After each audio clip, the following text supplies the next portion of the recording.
하나님 말씀 디모데후서 4장 말씀입니다. 디모데에게 주는 바울의 마지막 당부입니다. 자, 우리가 크게 세 가지 정도 오늘 이 마지막 당부에서 살펴보면요. 첫 번째로 신앙 고백 위에 서야 된다.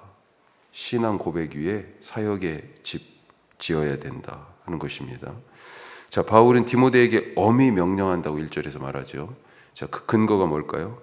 우리 1절 다시 보면 1절이 이렇게 돼 있죠. 하나님 앞과 살아있는 자와 죽은 자를 심판하실 그리스도 예수 앞에서 그가 나타나실 것과 그의 나라를 두고 엄히 명하노니. 진지한 당부예요. 꼭 지키라는 얘기죠. 자, 그러면서 하나님 앞과 그리스도 예수 앞에서라고 말합니다. 마치 하나님과 예수님의 명령을 받아서 전달하는 듯한 모습이죠. 특별히 예수님에 대해서는 지금 몇 가지 표현이 나오고 있습니다. 자, 이건 뭐냐면 바울과 초대교회가 예수님을 어떻게 알고 믿었는지 그 신앙의 고백의 내용이 드러나 있는 것입니다. 자, 보시면 1절에 예수님에 대해서 세 가지로 말하고 있어요. 예수님은 심판하실 분이다. 살아있는 자와 죽은 자를 심판하신다. 그렇게 돼 있고, 자, 또 다시 나타나신다. 그리고 그의 나라가 임한다. 이런 얘기죠. 예. 자, 이것은 모두 재림하고 관계된 것입니다. 초대교회에서 아주 중요한 주제였죠. 재림. 왜 예수님이 너희 중에는 내가 간 것을 본 그대로, 내가 오는 것을 그대로 볼 자들이 있다, 그렇게 말씀하셨기 때문에 재림이 중요한 문제입니다. 그런데 이 재림, 지금 이루어진 건 아니지만, 완성되지 않았지만 분명하게 일어날 일이다. 그래서 뭐가 필요해요? 믿음이 필요한 거죠. 믿음은 미래를 현재로 가져오는 거잖아요. 미래를 현재로 가져오는 게 믿음입니다. 아직 일어나지 않은 일이지만 일어난 것처럼 바라보는 것, 이게 믿음이잖아요. 예수님이 다시 오시는 이 미래의 일은 분명 일어날 일이다. 자, 그때 하나님 나라가 완성되고 그의 나라가, 그리고 살아있는 자나 죽은 자나, 이게 뭐예요? 모두가 다 예외 없이 하나님의 심판대 앞에 선다. 요한복음은 이걸 뭐라고 그랬어요? 죽은 자들이 누구는 생명의 부활로, 누구는 심판의 부활로 나온다라고 말하고 있습니다. 5장에 있어요, 요한복음. 더불어서 요한복음 5장에 보면 심판에 대해서 이런 여러 가지 말씀이 있습니다. 아버지께서 아무도 심판하지 아니하시고 심판을 다 아들에게 맡기셨으니. 보통 성경에서 심판자는 하나님 아버지로 나오지만 동시에 예수님이 심판자로 등장하는 부분들이 신약 성경에 상당히 돼요.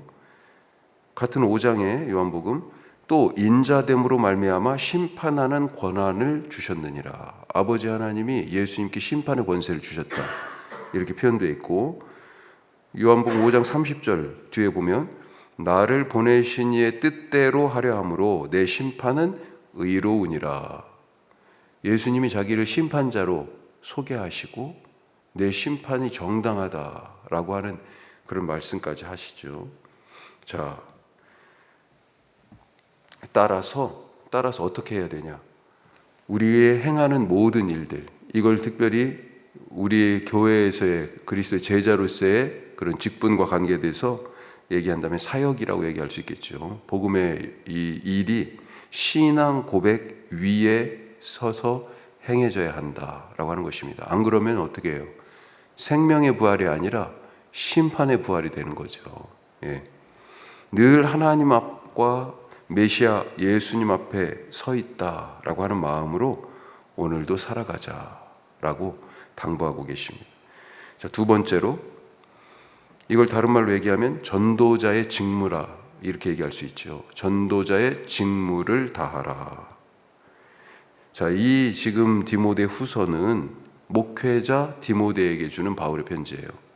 그런데 이것이 단순히 디모데에게만 주는 편지입니까? 뒤에 보면 너희라고 하는 표현들이 또 나와요. 자, 이게 뭐냐? 목회자나 성도나 모두 다 우리 최고의 직무는 복음을 전파하는 것이다. 결론적으로 이 편지들을 맺으면서 그래서 복음 전파에 힘쓰자라고 얘기하는 거잖아요. 복음 전파가 우리의 최선의 지상 과제이기 때문에 그래서 불신자를 예수 그리스도의 이름으로 하나님을 예배자로 세우는 것, 또 이미 믿은 우리도 온전한 예배자로 하나님 앞에 서는 것, 이것이 바로 우리의 사명이다라고 하는 거죠. 바울은 디모데에게 이 직무를 다하라 이렇게 지금 권면하고 있습니다. 자, 그러면서 어떤 예를 들어요? 자기는 전제와 같이 이미 부어졌다 이렇게 지금 말합니다. 전제는 제물에 붓는 술이에요. 술. 드링크 오퍼링이에요. 드링크 오퍼링. 자, 뭐 예를 들면 출애굽기 29장이나 민수기 28장에 보면 이 전제가 나옵니다. 어떻게 나오냐면 매일 드리는 상번제, 아침에 1년 되고 흠없는 어린 양, 순양 한 마리, 저녁에도 똑같이 1년 된 어린 순양 한 마리를 드리는데, 번제로 드리는데 번제와 더불어서 소제를 드리게 돼 있어요. 그래서 소제는 곡식 제물이잖아요. 거기에 기름 1리터 정도 섞어가지고 소제. 그런데 여기에 더불어서 전제를 붓도록 돼 있습니다. 전제가 똑같이 술, 독주 1리터 정도 그렇게 부어가지고, 자, 그런데 이런 제물들 위에, 번제와 소제의 제물 위에 지금 기름을 부어요. 그러니까 제사 행위에 불타기 전에 마지막 모습이다라고 볼 수 있는 것입니다. 제사 행위의 끝에 해당한다고 보는 거죠, 전제를. 그리고 이미 부어졌어요. 담을 수가 있어요? 없습니다. 되돌릴 수 없는, 무엇을 두고 지금 그렇게 얘기해요? 자기의 인생을 두고 감옥에 갇혔어요. 지금 감옥에 갇혀서 쓴 편지입니다.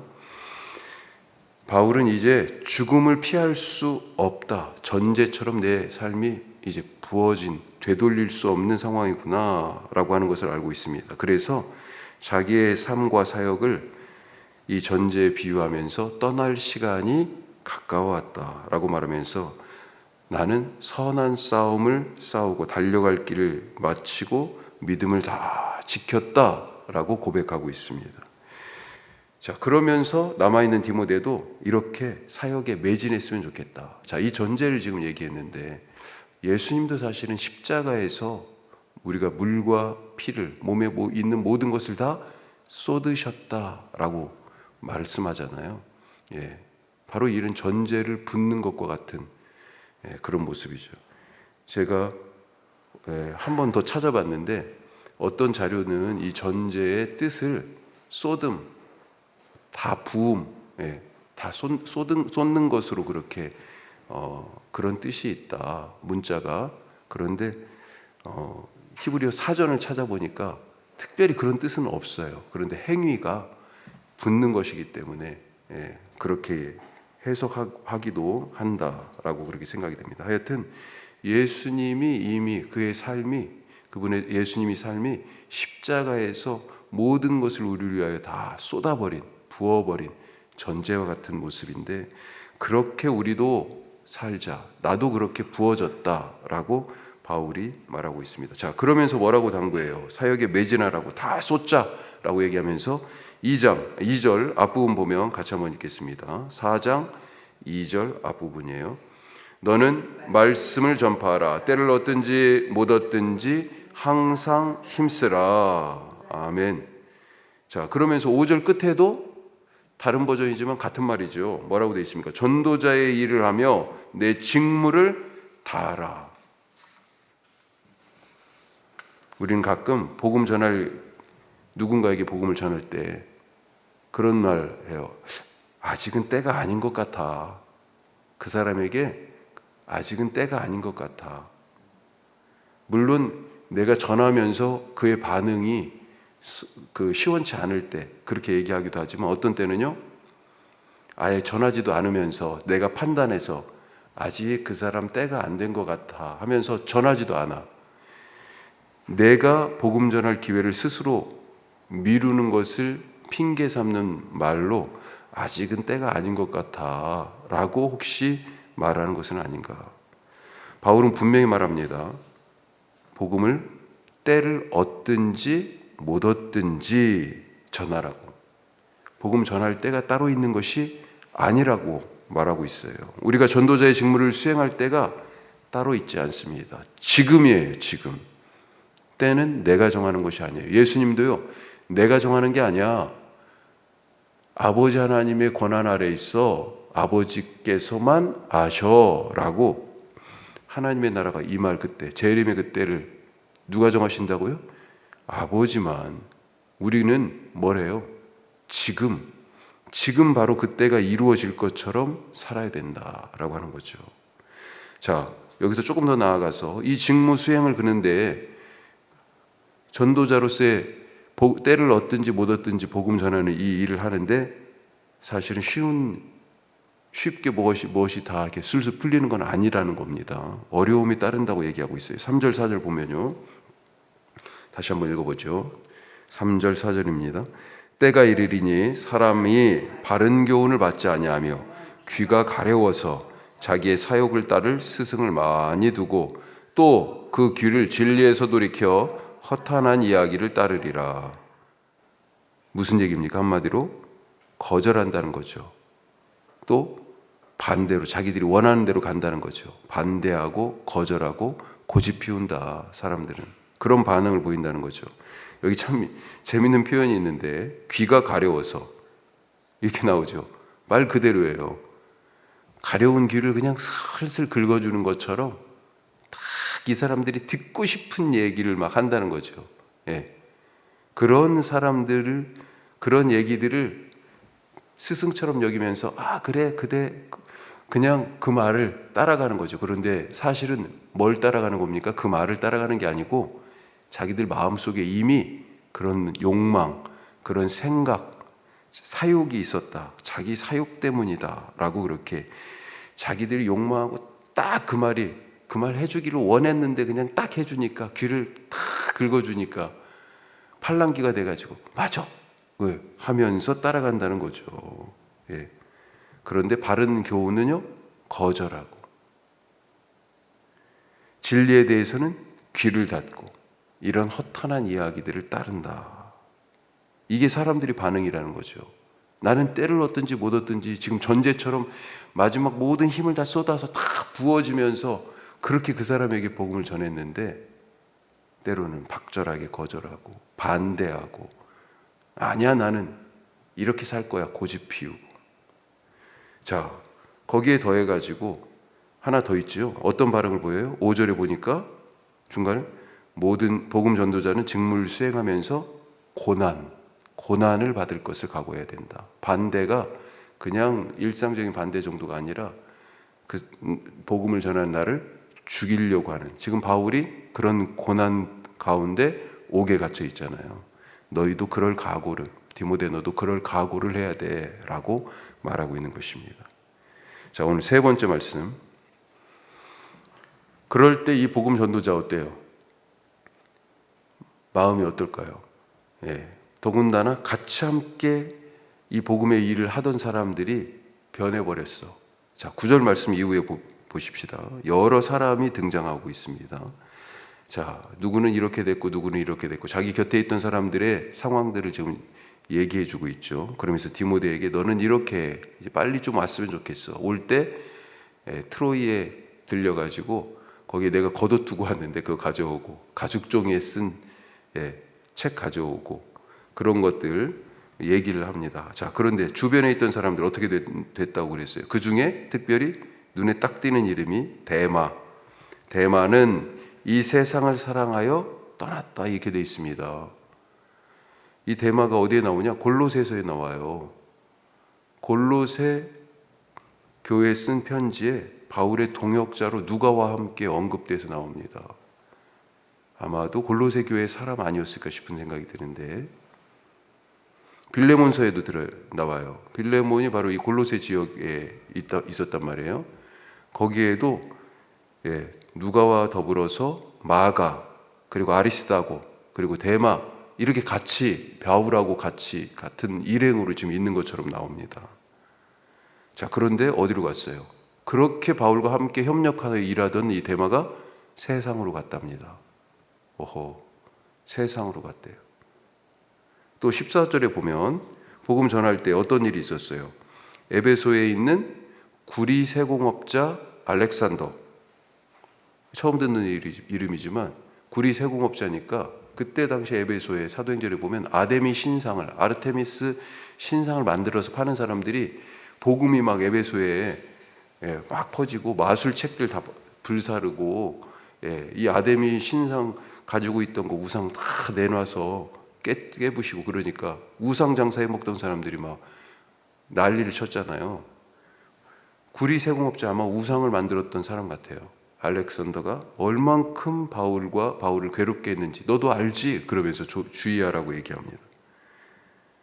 그리고 16절에 보면 내가 처음 변명할 때가 나와요. 이건 뭐냐면 옥에 아마 갇혔을 때 같아요. 맨 처음. 지금은 두 번째 혹은 세 번째 투옥이라고 지금 볼 수 있습니다. 그때 나와 함께한 자가 하나도 없었다. 다 나를 버렸다. 자, 그런 상황이라는 거죠. 때를 얻든지 못 얻든지 나는 열심히 주님이 주신 그 사명 감당하지만 이런 일들 같이 함께 있던 사람들 떠나고 아예 처음부터 반대하는 사람도 있고 그 다음에 지금은 옥에 이렇게 갇혔어요. 다 나를 버리고 갔어요. 자, 어쩌면 바울이 이런 말을 하는 바울의 모습이 쓸쓸해 보입니다. 하지만 바울은 아니야, 난 외롭지 않아 라고 말합니다. 자, 17절 앞부분만 보죠. 앞부분만 17절 주께서 내 곁에 서서 나에게 힘을 주심은 아멘. 이 주님과 더불어서 오늘도 때를 얻든지 못 얻든지 우리에게 주신 직무, 우리가 바로 바른 예배자로 설 뿐만 아니라 아직 주님 모르는 사람들을 거룩한 예배자로 세우는 복음의 일에 전제처럼 부어지는 오늘 하루 되시기를 주님의 이름으로 축복합니다. 기도하겠습니다.